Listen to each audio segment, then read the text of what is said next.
السلام علیکم خواتین حضرات۔ بہت سارے دوستوں کی فرمائش تھی کہ ہم غالب کے کلام کی شرح کے ساتھ ساتھ میر تقی میر کے کلام کی شرح بھی کریں، تو ہم نے اب سے یہ سلسلہ شروع کیا ہے کہ ہم غالب کے کلام کے ساتھ ساتھ آپ کے لیے میر تقی میر کے کلام کا مطلب بھی بیان کیا کریں گے۔ میر تقی میر غالب سے پہلے کے شاعر تھے اور غالب بھی انہیں اساتذہ میں شمار کرتے تھے۔ غالب نے خود اپنے اشعار میں ان کی تعریف کی ہے۔ بہرحال میر تقی میر اپنے زمانے کے بہت بڑے شعراء میں شمار ہوتے ہیں۔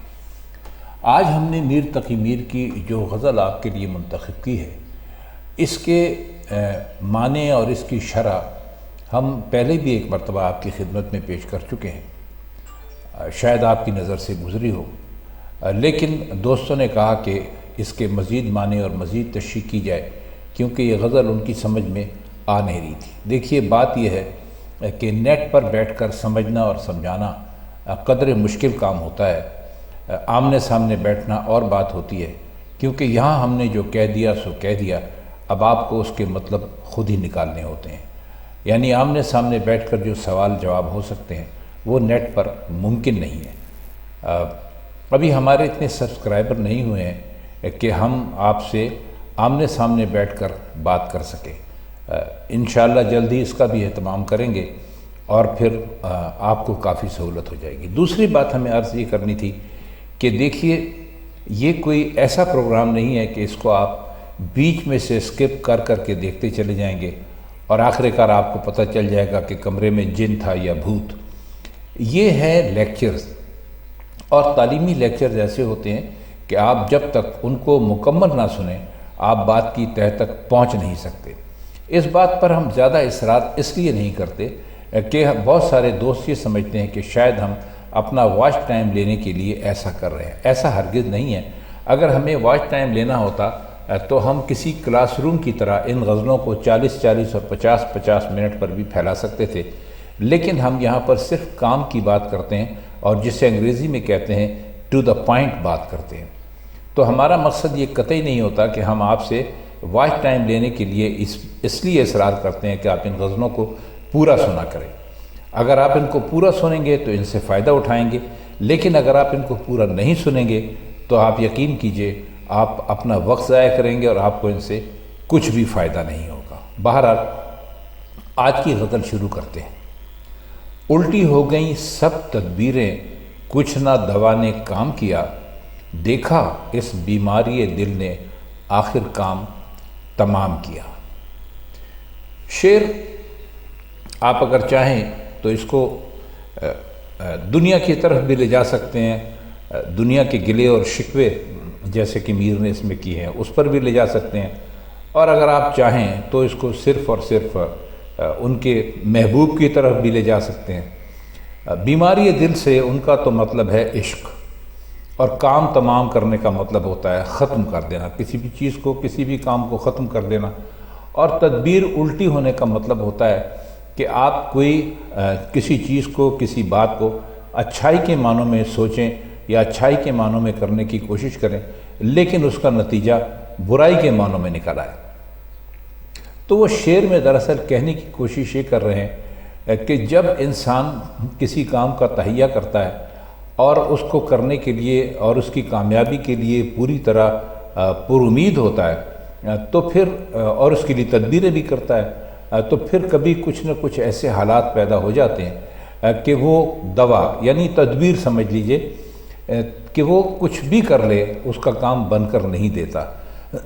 آپ نے خود بھی دیکھا ہوگا، ہمیں اپنی زندگی میں بھی اس بات کے تجربات ہوتے رہتے ہیں کہ ہم جب کوئی کام شروع کرتے ہیں تو ہم اپنی جو ہم نے تدبیریں کی ہوتی ہیں، اس کے لیے جو ترکیبیں لڑائی ہوتی ہیں اس کے لیے، وہ اکثر بالکل ہی الٹی پڑ جاتی ہیں۔ یعنی ہم سوچتے ہیں کہ اگر ہم ایسا نہ کرتے تو شاید ہمارا کام بن جاتا۔ تو بس انہوں نے ایک اسی حقیقت کو اس شعر میں بیان کیا ہے کہ ہمارا جو کام تھا وہ کسی صورت نہیں ہوا، اور انہوں نے اس کو دل پر رکھ کر کہا ہے، یعنی محبوب کے اوپر رکھ کر کہا ہے۔ لیکن یہ شعر بہت وسیع معنوں میں ہے۔ اس شعر کو صرف ایک عاشق اور ایک معشوق تک محدود نہیں کرنا چاہیے، دراصل تو وہ اس شعر میں یہ کہنے کی کوشش کر رہے ہیں کہ آپ کے اگر قسمت میں کام بننا نہیں ہوتا تو آپ کچھ بھی کر لیں، آپ کا کام نہیں بنتا۔ اگلا شعر ہے، عہد جوانی رو رو کاٹا، پیری میں لی آنکھیں مون، یعنی رات بہت تھے جاگے، صبح ہوئی آرام کیا۔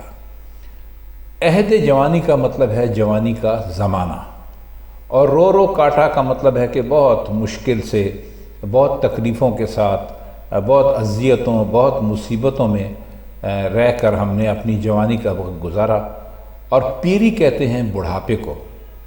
پیری میں لی آنکھیں موند کا مطلب ہے کہ جب بوڑھے ہوئے، آنکھیں موندنا یعنی مر گئے، آنکھیں بند ہو گئیں۔ موندنا کہتے ہیں بند کرنے کو۔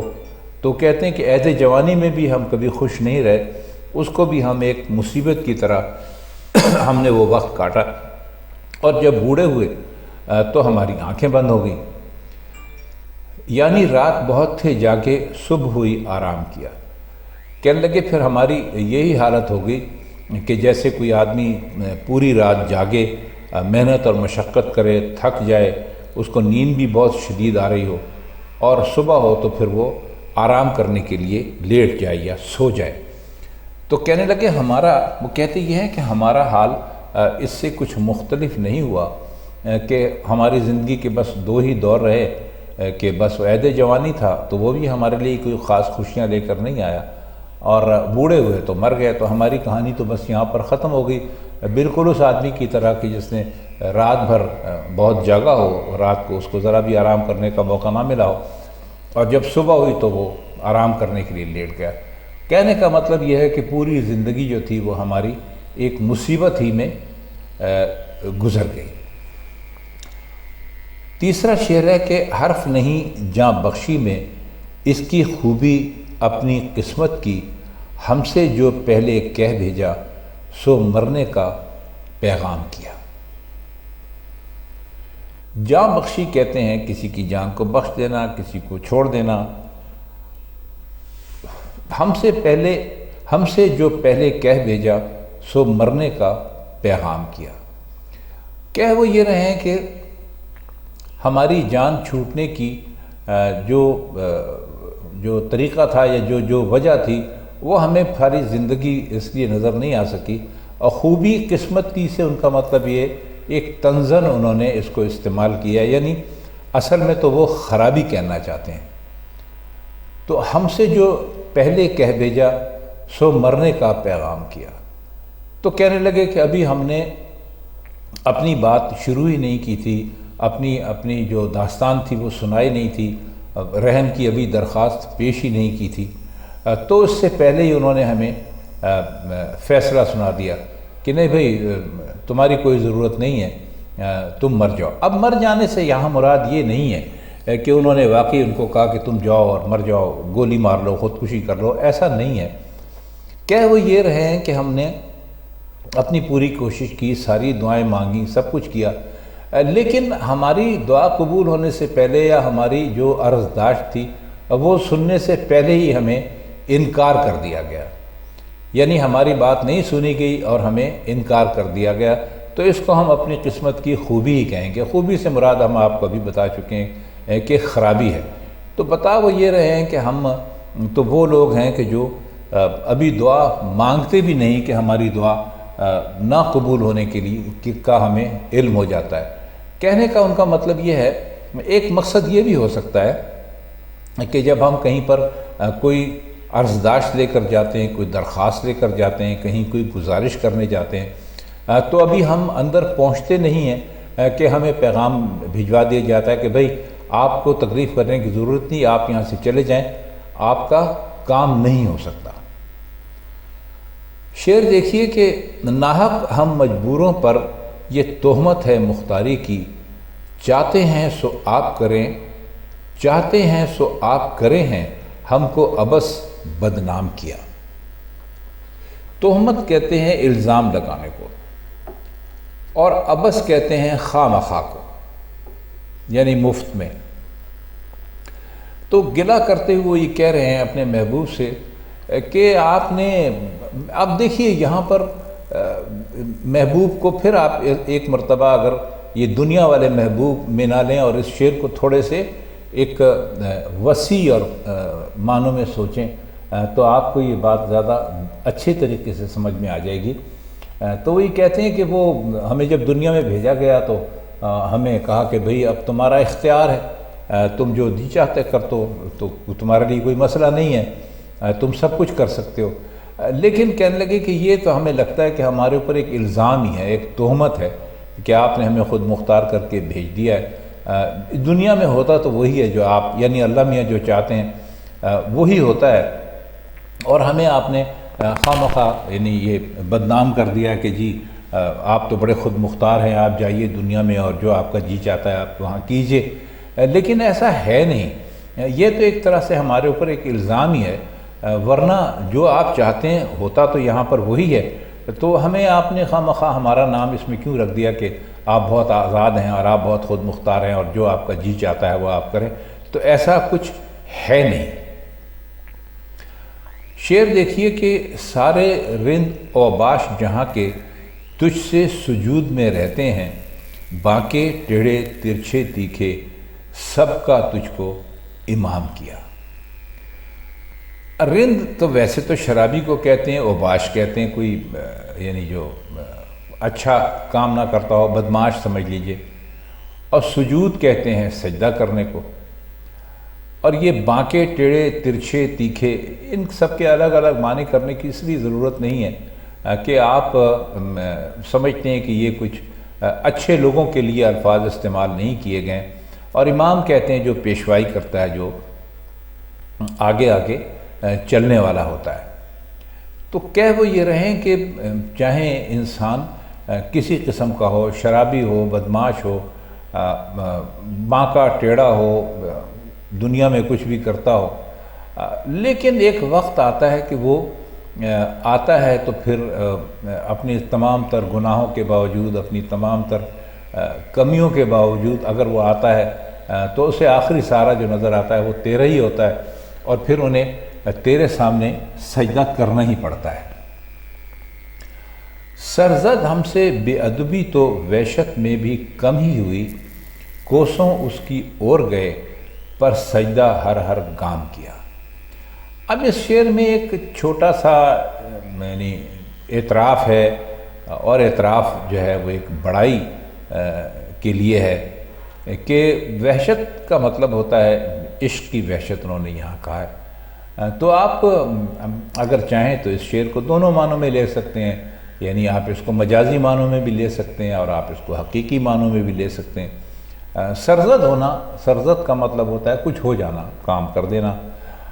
بے ادبی آپ جانتے ہیں کیا ہوتا ہے، وحشت ہم نے آپ کو بتایا کہ ایک دیوانگی جو ہے وہ، اور کہتے ہیں طرف کو، کوسوں یہ فاصلے کے لیے استعمال ہوا ہے، اور گام کہتے ہیں قدم کو۔ تو کہہ وہ یہ رہیں کہ ہم تو جب دیوانگی کی حالت میں تھے، یعنی جب عشق ہم پر پوری طرح سوار تھا، تو اس وقت بھی ہم سے بے ادبی بہت کم ہی ہوئی، اور اس کا ثبوت یہ ہے کہ ہم تیرے طرف جب چل کے گئے تو ہم نے ہر ہر قدم پر سجدہ کیا۔ ظاہر ہے کہ سجدہ آپ اسی کو کر سکتے ہیں کہ جس کو آپ مانتے ہوں، جس کو آپ کچھ سمجھتے ہوں۔ تو وہ کہہ یہ رہے ہیں کہ ہمارے اوپر اگر یہ الزام ہے کہ ہم بے ادب ہو گئے ہیں، وحشت میں، عشق کی وحشت نے ہمیں بے ادب کر دیا ہے، تو یہ الزام درست نہیں ہے، کیونکہ ہوش کی بات تو الگ رہی۔ جب ہم اپنے ہوش میں نہیں ہوتے تو اس وقت بھی اگر ہمیں تیری طرف چل کر جانا پڑے تو ہم تیرے ادب اور تیرے احترام میں ہر قدم پر سجدہ کرتے ہوئے یہ فاصلہ طے کرتے ہیں۔ کس کا کعبہ، کیسا قبلہ، کون حرم ہے، کیا احرام، کوچے کے اس باشندوں نے سب کو یہیں سے سلام کیا۔ دیکھیے میر کے شعروں میں آپ کو اکثر ایسی باتیں ملتی ہیں کہ جن کو اگر ناسمجھی سے پڑھا جائے اور ذرا سطحی طور پر سمجھنے کی کوشش کی جائے تو یہ تاثر بہت گہرا ہوتا ہے کہ شاید میر مذہب چھوڑ چکے تھے، یا وہ اس مذہب پر یقین نہیں رکھتے تھے، ان کا عقیدہ کچھ عجیب ہو گیا تھا، لیکن ایسا کچھ ہے نہیں۔ اب یہ جو کہہ رہے ہیں کس کا کعبہ، کیسا قبلہ، کون حرم ہے، کیا احرام، کوچے کے اس باشندوں نے سب کو یہیں سے سلام کیا۔ اب بات گھوم پھر کر آتی ہے محبوب کی طرف۔ کوچہ کہتے ہیں گلی کو، سمجھ لیجئے۔ تو وہی کہہ رہے ہیں کہ وہ جو اس کوچے کے باشندے ہیں، اب باشندے سے مراد ان کی اپنے آپ کو بھی ان میں شمار کر کے صرف اپنی ذات کی بات بھی ہو سکتی ہے یا دوسروں کی بھی۔ تو کہہ وہ یہ رہے ہیں کہ کوچہ ہے محبوب کا کوچہ۔ تو کہتے ہیں کہ ہم اپنے محبوب کے عشق میں اس قدر ڈوب چکے ہیں کہ ہمیں کچھ پتہ ہی نہیں ہے کہ احرام باندھ کے کس جگہ جایا جاتا ہے، اور حرم شریف کیا ہے، کون سا کعبہ ہے، کون سا قبلہ ہے۔ یعنی ہم اس عشق میں اس قدر ڈوب چکے۔ اب آئیے اس شعر کے اگر ہم اس کے حقیقی معنی کرنے کی کوشش کریں، یعنی اس کو اگر ہم حقیقی معنوں میں لیں تو یہ شعر ایک طرح سے معرفت کی طرف جاتا ہے۔ معرفت کی باتیں ہر ایک آدمی کی سمجھ میں نہیں آتی۔ ایسی مثالیں بھی ہم نے پڑھی ہیں، آپ نے بھی پڑھی ہوں گی، کہ جہاں پر جو لوگ عارف ہو جاتے ہیں تو وہ اپنے یعنی ہوش اور حواس کھو دیتے ہیں، تو ان کو یہ جو ظاہری عبادت کی جو ہمارے لیے چیزیں ہیں، جو کعبہ ہے یا حرم شریف ہے یا احرام باندھ کر ہم حج اور عمرہ کرتے ہیں، وہ چیزیں ان کے اندر نظر نہیں آتی، اور اس کی وجہ سے لوگوں میں کافی ان کے حوالے سے غلط فہمیاں پیدا ہوتی ہیں، اور بہت سارے لوگوں کو بادشاہوں کے دور میں اس الزام میں قتل بھی کرایا گیا۔ وہ جذب کی کیفیت ہوتی ہے۔ تو وہ یہی کہہ رہے ہیں کہ ہم جو ہیں ہمیں ان ساری چیزوں کا کوئی پتہ نہیں ہے، ہم ان ساری چیزوں کا کچھ نہیں جانتے، ہم صرف تیری ذات کو جانتے ہیں، کیونکہ یہ دکھائی دینے والی چیزیں ہیں اور ان پر ساری دنیا عمل کرتی ہے، لیکن ہم بس اب تیرے عشق میں اتنے ڈوب چکے ہیں کہ ہم ان ساری چیزوں کو بس دور سے سلام کرتے ہیں۔ دور سے سلام کا مطلب یہ ہے کہ ہمارا ان سے کوئی واسطہ تعلق نہیں ہے، ہمارا صرف تیری ذات سے تعلق ہے۔ شعر ہے، شیخ جو ہے مسجد میں ننگا رات کو تھا میں خانے میں، جبہ خرقہ کرتا ٹوپی مستی میں انعام کیا۔ شیخ یا وائز اردو شاعری میں اچھائی کی تلقین کرنے والے استعارے ہیں یا اشارے ہیں یا شخصیات ہیں۔ جب کوئی شاعر کسی اپنے شعر میں شیخ یا وائز کا لفظ استعمال کرتا ہے تو اس کا مطلب ہوتا ہے وہ لوگ جو برائیاں چھوڑ کر کسی کو اچھائیوں کی طرف آنے کی دعوت دیتے ہیں۔ اب اچھائیوں کی طرف آنے کی دعوت دینے والا شخص جو ہے وہ اگر اس میں ریاکاری ہو، وہ جھوٹا ہو، وہ دن میں کچھ اور ہو، رات میں کچھ اور ہو، تو پھر وہ اس کے بارے میں تو ظاہر ہے کہ پھر کچھ نہ کچھ کہنا ہی پڑتا ہے۔ تو کہہ یہ رہے ہیں کہ دن کے وقت یہ جو شیخ ہے جو ہمیں نصیحتیں کرنے والا ہے، جو مسجد میں آپ کو دکھاتا ہے، تو رات ہم نے ننگا دیکھا ہے اس کو مے خانے میں۔ اب ننگا سے مراد یہاں پر آپ یہ نہ لیجیے گا کہ وہ سارے کپڑے اتار کر برہنہ ہو کر وہاں پر ناچ رہا تھا، ایسا نہیں تھا۔ وہ یہ کہتے ہیں کہ جب اس کو ساقی نے شراب پلائی اور وہ اتنی مستی میں آ گیا کہ جبہ کہتے ہیں وہ لمبا سے لباس آپ نے دیکھا ہوگا، اور خرقہ فقیروں کا لباس ہوتا ہے، اور کرتا ٹوپی تو آپ جانتے ہیں کسے کہتے ہیں۔ تو مستی میں انعام کیا۔ مستی کا مطلب یہ ہے کہ جب وہ خوب اچھی طرح اس کو شراب کا نشہ چڑھ گیا تو اس نے خوشی میں آ کر، مستی میں آ کر وہ ساری چیزیں بھی جن کو پہن کر وہ بہت معزز دکھائی دیتا ہے، یعنی جبہ تھا، خرقہ تھا، کرتا، ٹوپی، تو وہ ساری چیزیں اس نے خوشی میں آ کے بانٹ دیں، اور گمان یہ ہے کہ جو ساتھ بیٹھے لوگ شراب پی رہے تھے ان کو دے دی، یا پھر اس نے ساقی کے حوالے کر دی۔ تو کہہ یہ رہے ہیں کہ یہ جو اس وقت آپ کو شیخ مسجد میں نظر آ رہا ہے اور بظاہر بہت نیک وکار ہے، اور اس کی شکل، اور ہمیں دن رات نصیحتیں کرتا رہتا ہے، تو ہمیں پتہ ہے کہ رات اس نے مے خانے میں کیا کیا۔ اس نے تو اپنے جو ساری معزز لگنے والی جو چیزیں اس کے جسم پر ہمیشہ ہوتی تھیں وہ سب اس نے مستی میں آ کر سب کی سب انعام میں دے دی۔ شعر دیکھیے کہ کاش اب برقع منہ سے اٹھا دے، ورنہ پھر کیا حاصل ہے، آنکھ مندے پر ان نے گو دیدار کو اپنے عام کیا۔ یہ اوپر کی جو اس میں جو پہلا مصرع ہے اس میں تو کوئی مشکل ہے نہیں کہ اب ہم آپ کو اس کے معنی بتائیں۔ برقع تو آپ جانتے ہیں کسی کہتے ہیں، وہ یہ کہتے ہیں کہ یہ اب تو اپنا جو یہ نقاب ہے اپنے چہرے سے ہٹا دو، ورنہ پھر کیا حاصل ہے۔ یعنی آنکھ مندے پر، یعنی مرنے کے بعد ان نے گو دیدار کو اپنے عام کیا، تو ان نے کا مطلب ہے اس نے۔ ہم نے آپ کو پہلے بھی بتایا تھا کہ پرانی اردو میں اس طرح کے الفاظ آپ کو ملتے ہیں، ان نے کا مطلب ہے اس نے۔ تو وہ کہتے ہیں کہ اگر آپ کو ہمیں دیدار کرانا ہے تو اب آپ اپنے چہرے سے نقاب ہٹا دیجئے تاکہ ہم آپ کو اپنی زندگی میں دیکھ لیں، اور اگر ہمارے مرنے کے بعد آپ نے اب دیدار عام کرا دیا، یعنی آپ نے اپنے چہرے سے بالکل ہی نقاب اٹھا دیا اور ساری دنیا نے آپ کو دیکھا، تو پھر ہمیں اس کا کیا فائدہ ہوگا، اس کا کیا حاصل ہوگا۔ تو ہم تو یہ چاہتے ہیں کہ جب تک ہم جیتے ہیں ہم آپ کا حسن دیکھیں، آپ کے حسن کے جلوے دیکھیں۔ ہمارے مرنے کے بعد اگر آپ نے اپنے حسن کے جلووں کو عام کر دیا تو پھر ہمیں تو کوئی فائدہ نہیں ہے۔ تو یہ کاش اب اپنے منہ سے برقع اٹھا دیں اور ہمیں ہماری زندگی میں اپنے حسن کو دیکھنے دیں۔ یہاں کے سفید و سیاہ میں ہم کو دخل جو ہے سو اتنا ہے، رات کو رو رو صبح کیا یا دن کو جوں توں شام کیا۔ جوں توں یعنی جیسے تیسے، اور سیاہ و سفید کا مطلب ہے کالا اور سفید، اور دخل کا مطلب یہ ہے کہ مرضی جو ہماری ہے بس اتنی ہے۔ تو یہاں پر سیاہ و سفید سے مطلب ہے کاروبار دنیا۔ تو کہتے ہیں کہ یہ جو کاروبار دنیا ہے اس میں ہمیں کیا ہمارا اس میں دخل ہے، یا ہم کیا اس میں بول سکتے ہیں، یا کیا ہماری اس میں مرضی چلتی ہے۔ اب ہمارے پاس اگر ہماری کچھ اس میں مرضی چلتی ہے تو بس اتنی ہے کہ ہم رات بھر روتے رہتے ہیں اور صبح ہو جاتی ہے اور پھر دن آ جاتا ہے اور پھر دن کو بڑی مشکل سے شام کرتے ہیں۔ تو آپ دیکھا ہوگا آپ نے کہ یہ جو شعر ہے یہ کم و بیش اسی شعر سے ملتا جلتا ہے جس میں کہ مختاری کی تہمت والی بات کی تھی۔ تو اس میں بھی اپنی مجبوریاں اور اپنی پریشانیاں اور یہ سارا کچھ انہوں نے اس شعر میں بتانے کو اس شعر میں انہوں نے بتایا ہے۔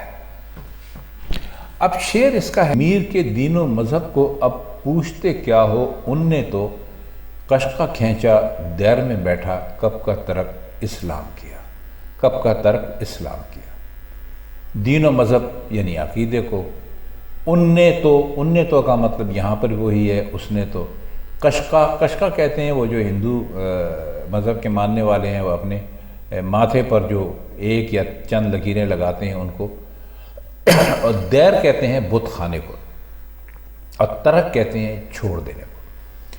تو وہ یہ کہتے ہیں کہ بھائی میر تو اب تمہارے عشق میں ڈوب کر یہ سمجھ لو کہ وہ ان کا تو اب مذہب وہ رہا ہی نہیں جس مذہب پہ وہ پیدا ہوئے تھے، اور اگر اس کا ثبوت چاہیے تو تم وہ دیکھ لو کہ وہ بت خانے میں بیٹھے ہوتے ہیں اور ان کے ماتھے پہ قشقہ کھینچا ہوا ہوتا ہے، اور یہ سمجھ لو کہ انہوں نے مذہب کو بالکل چھوڑ ہی دیا ہے۔ تو خواتین حضرات، میر تقی میر کی غزل کے چند مشکل الفاظ کے معنی اور اس کا کچھ مطلب تھا جو ہم نے آپ کی خدمت میں پیش کرنے کی کوشش کی۔